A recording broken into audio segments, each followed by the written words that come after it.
સ્કંદ તૃતીય અધ્યાય 10 સૃષ્ટિના વિભાગો શ્લોક સંખ્યા 11 શબ્દાર્થ અનુવાદ ભાવાર્થ his divine grace Shri Bhaktivedanta Swami Prabhupada દ્વારા મૈત્રેય ઉવાચ ગુણ વ્યતિકરાકારો નિર્વિશેષો પ્રતિષ્ઠિતઃ પુરુષસ્તદુપાદાનમ આત્મનમ લીલયા સૃજત.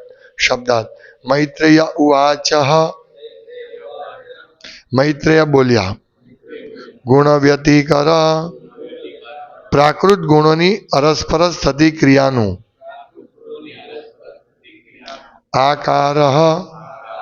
આકાર નિર્વિશેષ વિવિધતા રહિત અપ્રતિષ્ઠિત સીમા રહિત પુરુષ સર્વોપરી પુરુષનું તદ તે ઉપાદાનમ સાધન આત્માનમ પ્રાકૃત સર્જન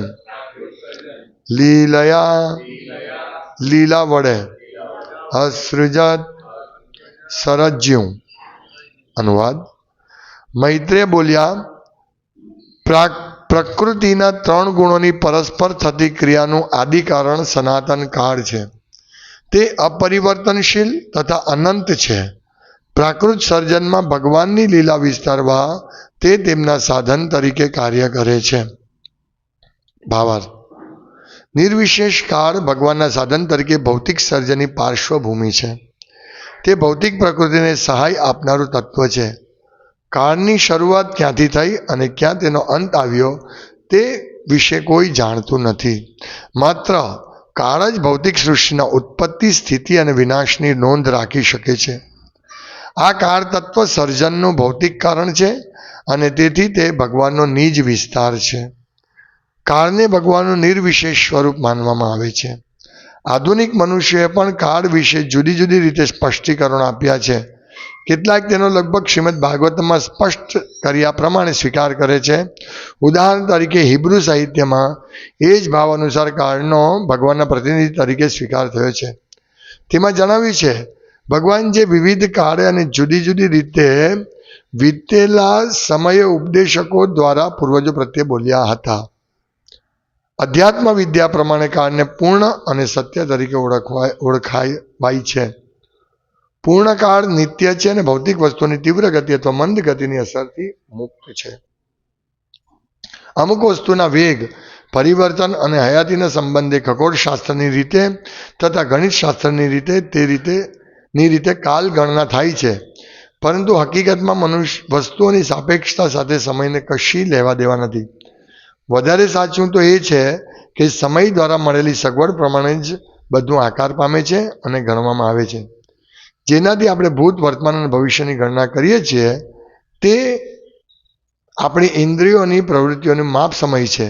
પરંતુ વાસ્તવિક ગણનામાં સમયને આરંભ કે અંત નથી. પંડિત ચાણક્ય કહે છે કે કાળનો અત્યંત અલ્પ અંશ પણ કરોડો રૂપિયા વડે ખરીદી શકાતો નથી. તેથી લાભ વગર ગુમાવેલી એક ક્ષણ પણ જીવનનું મોટામાં મોટું નુકસાન છે. કાળ માનસશાસ્ત્રના કોઈ પણ પ્રકારને આધીન નથી અને ક્ષણો પોતે પણ મનની બહારના સત્ય અસ્તિત્વ નથી. પરંતુ તે તો અમુક અનુભવોને આધીન છે. માટે શ્રીલ જીવ ગોસ્વામી નિર્ણય કરે છે કે કાળ ભગવાનની બહિરંગ શક્તિની પ્રવૃત્તિઓ, કર્મ અને કર્મફળ સાથે મિશ્ર થયેલ છે. સ્વયં ભગવાન રૂપ કાળબળની અધ્યક્ષતા હેઠળ બહિરંગ શક્તિ અથવા ભૌતિક પ્રકૃતિ કાર્ય કરે છે અને તેથી જ ભૌતિક પ્રકૃતિએ સૃષ્ટિની અંદર અનેક અદ્ભુત વસ્તુઓ ઉત્પન્ન કરેલી દેખાય છે. ભગવદ્ ગીતામાં આ તાત્પર્ય નીચે પ્રમાણે સમર્થન કરવામાં આવ્યું છે. મય્યાધ્યક્ષેણ પ્રકૃતિ સૂયતે સચરાચરમ હેતુનાનેન કૌંતેય જગદ વિપરિવર્તતે. ઓમ જ્ઞાનતિમિરાન્ધસ્ય જ્ઞાનંજન શલાકયા ચક્ષુરુન્મિલિતમ યેન તસ્મૈ શ્રી ગુરવે નમઃ. નામ શ્રેષ્ઠમ અનુમપી શચીપુત્રમત્ર સ્વરૂપમ રૂપમ તસ્યાગ્રજામુરુપરી માધુરીમ ગોષ્ઠવતીમ રાધાકુંડમ ગિરિવરમહો રાધિકા માધવાસમ પ્રાપ્તો યસ્ય પ્રતિતો કૃપયા શ્રી ગુરુમ તમ નતોસ્મિ. वंदेहम श्रीगुरु श्रीयुतपदकमलं श्रीगुरुन् वैष्णवांश्च श्रीरूपं साग्रजातं सहगण रघुनाथान्वितं तं सजीवं साद्वैतं सावधूतं परिजनसहितं कृष्णचैतन्यदेवं श्रीराधा कृष्णपादान् सहगण ललिता श्रीविशाखान्वितांश्च श्री कृष्ण चैतन्य प्रभु नित्यानंद श्री अद्वैत गदाधर शिवासादि गौर भक्त वृंद हरे कृष्ण कृष्ण कृष्ण हरे हरे हरे राम राम राम हरे हरे हरे कृष्ण. વિદુર મહારાજના પ્રશ્ન કાળ વિશે સમજાવવા માટે મૈત્રીજીને પૂછ્યો હતો અને મૈત્રીજી અહીંયા શરૂ કરે છે કાળ શું છે તે. સૌથી પહેલી કાળ સંભળાય છે માઇક? અચ્છા અચ્છા ઓકે. નહીં આમાંથી સંભળાવું છે ને, આમાંથી સંભળાય છે સ્પીકરમાંથી હમિંગ થાય. ઓકે તો કાળ ભગવાનની શક્તિ છે અને કાળને સમજવું બહુ અઘરું છે, આપણે સમજી નહીં શકીએ. કારણ કે આ ભૌતિક જગતમાં શું છે? સાપેક્ષતા છે. સાપેક્ષ મીન્સ કોઈ વસ્તુની કમ્પેરિઝનમાં આપણે બધી વસ્તુ જોઈએ, સાપેક્ષ જોઈએ છે. જેમ કે એક વ્યક્તિ દોડી રહ્યો છે અને બીજો વ્યક્તિ પણ દોડી રહ્યો છે, તો કોણ ફાસ્ટ દોડે છે? સાપેક્ષ. આ વ્યક્તિની સામે આ ફાસ્ટ દોડે છે પણ બીજો વ્યક્તિ એનાથી ફાસ્ટ દોડી શકે, એટલે કહેવાય કે આ વ્યક્તિ કરતા આ વ્યક્તિ ધીમે દોડે છે. સાપેક્ષ, આને સાપેક્ષ કહેવાય. તો કાળ સાપેક્ષ નથી, કાળ એની રીતે કામ કર્યા કરે છે. તો સૌથી પહેલું ભગવાન કહે છે, મીન્સ પ્રભુપાદ કહે છે કે કાળથી ભૌતિક સૃષ્ટિના સર્જનમાં મદદ કરે છે. કેવી રીતે? તો અહીંયા સમજાવ્યું છે કે જે ગુણ વ્યતિકરણ, પ્રાકૃત ગુણોની જે અરસપરસ એકબીજા સાથે ક્રિયા થાય છે, એટલે આપણે દરેક જણ પ્રાકૃત ગુણો દ્વારા બંધાયેલા છીએ. આપણે ભગવદ્ ગીતામાં ડિટેલથી અત્યારે જોઈ રહ્યા છે કે રજોગુણની અસર, સત્વગુણની અસર, તમોગુણની અસર કઈ રીતે થઈ છે. તો આ જે પ્રાકૃત ગુણો છે એ એક શોભિત ક્યારે થાય? સૌથી પહેલા મહત્તત્વ હતું. મહત્તત્વ મીન્સ પ્રકૃતિની અવ્યક્ત અવસ્થા. પ્રકૃતિ જે બધું આ ભૌતિક જગત માટે જેટલી પણ સર્જનની જેટલી પણ બધી વસ્તુ છે તે મહત્તત્વમાં આવે, અવ્યક્ત અવસ્થામાં. એટલે દેખાય નહીં, બધું એક જગ્યાએ. એક વાદળ હોય, આધ્યાત્મિક, આખું જગત આધ્યાત્મિક જગત જ છે, પણ એક ખૂણામાં એક વાદળ છે જેમાં ભૌતિક જગત વિકાસ થાય છે. તો ત્યાં મહત્તત્વ ઉત્પન્ન થાય ભગવાનની ઈચ્છાથી. અને એમાં જ્યારે કાળ, પ્રકૃતિના ગુણો, એનું એક્સપાન્શન, પ્રકૃતિના ગુણો થાય, પ્રકૃતિ ઉત્પન્ન થાય, મહત્તત્વનું વ્યક્ત સ્વરૂપ પ્રકૃતિ. અને જ્યારે એમાં કાળ પ્રવેશે ત્યારે શરૂ થાય કામકાજ. એટલે અહીંયા કહે છે કે પ્રકૃતિના 3 ગુણોની અરસપરસ થતી ક્રિયાનું આદિ કારણ સનાતન કાળ છે. સમજાયું? હવે હું તમને કહું કે અહીંયા 3 કલર પડેલા છે, બધું પડેલું છે. અથવા તો આપણે આ જ ભાષામાં સમજીએ કે રેતી, ઈંટ, સિમેન્ટ, કપચી બધું છે. અત્યારે હતું નહીં, પણ ટ્રક આવીને મૂકી ગઈ. હવે એની મેળે તો સર્જન નથી કરવાનું. એને કાંઈક આપણે કોઈક વ્યક્તિનું એને જોઈશે ને મિક્સિંગ કરવા માટે, મજૂર જોઈશે કે આર્કિટેક્ટ, કોન્ટ્રાક્ટર બધું આદેશ આપશે તો કરશે. તો એવી રીતે મહત્તત્વ, પ્રકૃતિના ગુણો એક એને ક્ષોભી કરે છે. એટલે આ કાળની અસરથી એનું કાર્ય ચાલુ થાય છે. આ સૌથી પહેલું કાળની ગણના છે. એટલે નિર્વિશેષ કાળ ભગવાનના સાધન તરીકે ભૌતિક સર્જનની પાર્શ્વભૂમિ છે. તે ભૌતિક પ્રકૃતિને સહાય આપનારું તત્વ છે. મીન્સ આ જે પણ વસ્તુ થઈ છે તે કાળનું ભગવાનનું સ્વરૂપ છે. આ કાળ નિર્વિશેષ ભગવાનની શક્તિ છે કાળ, અને સ્વરૂપ છે ભગવાનનું, રૂપ છે. કાલોસ્મી. કારણ કે દેખાય નહીં એટલે સમજાય નહીં આપણને, પણ આ રીતે સમજવાનું છે આપણે કે આ ભૌતિક જગત પ્રકૃતિની જે સર્જન થાય તેનું મુખ્ય એ છે કાળ છે, એ ભગવાનની શક્તિ છે. અને ત્યાર પછી કાળ સતત, સમય અને કાળમાં ડિફરન્સ છે.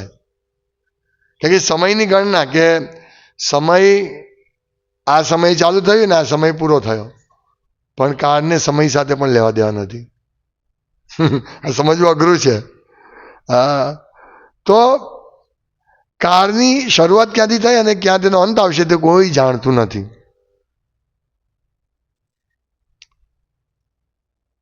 આ ભૌતિક જગતનું સર્જન થાય છે, એનો વિનાશ થાય છે, બધું નક્કી છે. ભલે લાંબો સમય પછી નક્કી છે, પણ કાળની શરૂઆત ક્યાંથી થાય અને ક્યાં તેનો અંત આવશે કોઈ જાણતું નથી. માત્ર કાળ જ ભૌતિક સૃષ્ટિના ઉત્પત્તિ, સ્થિતિ અને વિનાશની નોંધ રાખી શકે છે. આ કાળ તત્વનું સર્જન ભૌતિક કારણ છે અને તેથી ભગવાનની જ વિસ્તાર છે. આ આપણે સમજવાનું છે કે કાળ ભગવાનને એમાં કામ કરે છે. આ એક પહેલો પોઈન્ટ છે કે કાળ આ ભૌતિક જગતનું સર્જન કરે છે. આ પહેલો પોઈન્ટ આપણે ક્લિયર થયો. બીજો પોઈન્ટ શું છે કે ખાલી કાળ, પ્રભુપાદ કહે છે કે ખાલી આને પુષ્ટિ મળે છે કે હિન્દુ ધર્મ જ કાળને સમજાય છે એવું નહીં, મીન્સ આપણે સનાતન ધર્મ જ સમજાય છે એવું નથી. પણ પ્રભુપાદ કહે છે કે આ આધુનિક સમયમાં પણ કાળ જુદી જુદી, કાળના જુદી જુદી રીતે એનું વ્યાખ્યા આપવામાં આવી છે. જેમ પ્રભુપાદ કહે છે, હિબ્રુ સાહિત્યમાં કાળને કાળનો ભગવાનના પ્રતિનિધિ તરીકે સ્વીકાર થયો છે. એટલે આ બધા જે સાહિત્યની રચના થાય છે તેનું મૂળ તો આ વૈદિક શાસ્ત્રો જ છે, જે ભગવાનનો મેસેજ જ છે. તેને બ્રહ્મહૃદાય આદિકવે મુહ્યંતી યત્સૂરયઃ. અફઘાનિસ્તાનમાં સોનાના સિક્કા મળ્યા હતા, એની પર કૃષ્ણ બલરામનો ફોટો હતો. અફઘાનિસ્તાનમાં વિચારો. મીન્સ આખા વર્લ્ડમાં, કાલે હું પ્રભુપાદનું ઇંગ્લિશ લેક્ચર સાંભળતો, એમાં પ્રભુપાદ એ જ કહે છે કે આખા વર્લ્ડનું સામ્રાજ્ય હસ્તિનાપુરથી થતું હતું. કંદહાર, આપણે ધૃતરાષ્ટ્રના સાસરો કંદહાર, તો ત્યાં સોનાના સિક્કા એની પર, એટલે તમે આખા વિશ્વમાં જશો તો આ બધું મળશે. એટલે અહીંયા પણ લખ્યું છે કે હિબ્રુ સાહિત્યમાં એ જ ભાવ અનુસાર કાળનો ભગવાનના પ્રતિનિધિ તરીકે સ્વીકાર થયો છે. એમાં લખ્યું છે કે ભગવાન જે વિવિધ કાળે અને જુદી જુદી રીતે વીતેલા સમયે ઉપદેશકો દ્વારા પૂર્વજો પ્રત્યે બોલ્યા હતા. મીન્સ કાળ સતત સનાતન રીતે અસ્તિત્વ ધરાવે છે અને ભગવાન એ સમયે પૂર્વજો પ્રત્યે બોલ્યા હતા. બીજું કે હા, જે આ વસ્તુ છે કે અધ્યાત્મ વિદ્યા પ્રમાણે કાળનો પૂર્ણ અને સત્ય તરીકે ઓળખાવાય છે. પૂર્ણકાળ નિત્ય છે ને ભૌતિક વસ્તુની તીવ્ર ગતિ અથવા મંદ ગતિની અસરથી મુક્ત છે. મીન્સ સાપેક્ષ નથી. તીવ્ર કે મંદ ગતિ સાથે કાળને કશું લેવા દેવા નથી.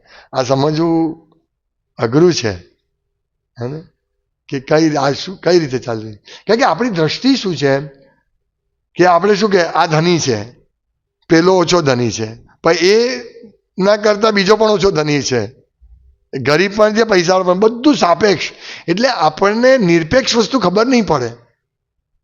અત્યારે આપણે શું કે ભાઈ 6 માં 5 બાકી છે, બરાબર છે, એટલે આપણે આપણું માઇન્ડ એ પ્રમાણે ચાલે, સાપેક્ષ રીતે ચાલે. હવે 7 વાગશે એટલે આપણે આ રીતે ગણતરી કરીએ છીએ. પણ જ્યાં કાળ નથી, આધ્યાત્મિક જગતમાં કાળ નથી, કાળનો પ્રભાવ નથી. ત્યાં સમય છે, ત્યાં પણ સૂર્યોદય થાય, ચંદ્રોદય થાય છે, દિવસ થાય છે, રાત્રિ થાય છે, પણ કાળનો પ્રભાવ નથી. કે રીતે સમજ્યા આપણને? એટલે મીન્સ કાળ અને સમય એ બંને જુદા છે.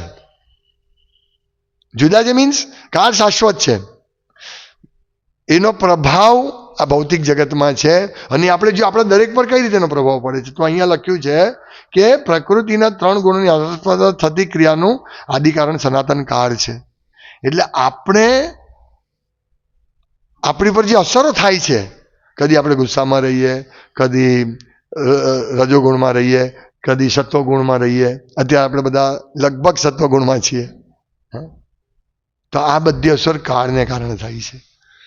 તમે વિચારો આપણી પર, આપણા શરીર પર કેટલો મોટો પ્રભાવ છે કાળનો, અને ભગવાનનો પ્રભાવ છે.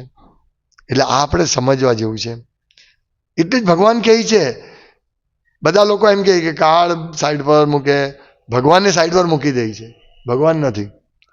હા, અને કે આ બધું અમે સર્જન કરીશું. પ્રભુપાદ એક વાર્તાલાપમાં કહે છે, વૈજ્ઞાનિકો વિશેનો વાર્તાલાપ, કે અમે શું કહે છે એમાં પડકારમાં, કે આ બધી વસ્તુ ઓટોમેટિક ચાલે છે. કારણ કે ભગવાન, અમે કોઈને જોયા નથી, ભગવાનને જોયા નથી. તે લોકો બસ જે જોયું તે જ માને. એટલે એ લોકો કાળને સમજી નહીં શકે, પ્રકૃતિના ગુણોને સમજી નહીં શકે. જ્યારે ભક્ત એનો સ્વીકાર કરે કે યસ આ બધું ચાલે છે, એમાં ભગવાન કે મય્યાધ્યક્ષેણ પ્રકૃતિ સુયતે સચરાચર. એટલે પ્રકૃતિ મારી અધ્યક્ષતામાં ચાલે છે. અને એ મીન્સ કાળ પ્રકૃતિનું સંચાલન કરે છે. પ્રકૃતિના પરસ્પર ગુણોની અસર કાળને કારણે થાય છે. એટલે આ પ્રકૃતિ કોના સંચાલન? કાળના સંચાલન. અને કાળ એ ભગવાનનો પ્રતિનિધિ છે. અને ભગવાન કન્ફર્મ કરે છે કે મય્યાધ્યક્ષેણ પ્રકૃતિ સુયતે સચરાચરમ. મારી અધ્યક્ષતામાં આ પ્રકૃતિ સરસ રીતે ચાલી રહી છે. હેતુના ને કોંતેય જગત પરિવર્તન. અને આ રીતે જગતનું પરિવર્તન થયા કરે છે. તો આ રીતે કાળ, પહેલું વસ્તુ એ છે કે કાળ સનાતન છે અને ભૌતિક પ્રકૃતિના 3 ગુણોની અસર કરે છે. બીજું કે આ કાળ જે છે તે, જો અહીંયા છે કે આપણે ભૂત, વર્તમાન અને ભવિષ્યની ગણના કરીએ છીએ, તે આપણી ઇન્દ્રિયોની પ્રવૃત્તિનો માપ સમય છે. આપણે જે ગણતરી કરીએ એ સમય છે. પરંતુ વાસ્તવિક ગણનામાં સમયને આરંભ કે અંત નથી, એ કાળ છે. આપણે ગણના કરીએ ને, 4 ને 45 થાય એટલે આપણો શંખ વાગી જાય, એ આપણી ગણતરી છે. તો એ વિચારતો હતો કે આપણે આ રીતે છે, પણ વૈદિક સમયે એ લોકો પાસે પણ સમય માપવાનું સાધન હશે કે અત્યારે મધ્યાહન થઈ છે, અત્યારે સૂર્યોદય થશે, તો આ બધી ગણના ટાઈમ, અત્યારે આપણે ટાઈમના આગળ સમયના આધાર ચાલીએ કે અત્યારે 6 વાગ્યા છે, પણ વૈદિક સમય કેલ્ક્યુલેશન જુદી રીતે હશે. કઈ રીતે થાય આપણને, મને પણ નથી ખબર.